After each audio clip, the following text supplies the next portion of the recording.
వేసవికాలంలో శరీరాన్ని చల్లగా ఉంచుకోవడం చాలా ముఖ్యమైన విషయం. ఈ వేడికాలంలో మనకు సహజంగా చల్లదనమిచ్చే ఫలాలలో పుచ్చకాయ ఒకటి. పుచ్చకాయలు సుమారు 90% నీరుండటం వల్ల ఇది శరీరానికి తక్షణ శీతలత్వాన్ని అందిస్తుంది. ఎండలో ఎక్కువసేపు ఉన్నప్పుడు వచ్చే డీహైడ్రేషన్ను తగ్గించడంలో ఇది ఎంతో సహాయపడుతుంది. ఇందులో ఉన్న విటమిన్ ఏ మరియు విటమిన్ సి మన చర్మాన్ని ఆరోగ్యంగా ఉంచి ప్రకాశవంతంగా మారుస్తాయి.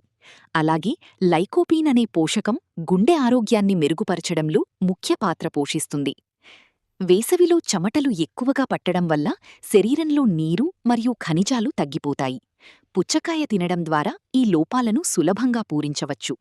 ఇది జీర్ణక్రియను మెరుగుపరచడంలో కూడా సహాయపడుతుంది. ఫైబరుండటం వల్ల ఆహారం సులభంగా జీర్ణమవుతుంది. అలాగే తక్కువ క్యాలరీలుండటం వల్ల బరువు తగ్గాలనుకునేవారికి ఇది మంచి ఎంపిక. పుచ్చకాయను ముక్కలుగా, జ్యూస్గా లేదా ఫ్రూట్ సలాడ్ రూపంలో తీసుకోవచ్చు. ముఖ్యంగా మధ్యాహ్నం లేదా ఎండలో బయటికి వెళ్లి వచ్చిన తర్వాత తీసుకుంటే శరీరానికి తక్షణ శక్తి మరియు తాజాదనం లభిస్తుంది. మొత్తానికి వేసవిలో ప్రతిరోజూ పుచ్చకాయ తీసుకోవడం వల్ల శరీరం చల్లగా, ఆరోగ్యంగా మరియు ఉత్సాహంగా ఉంటుంది.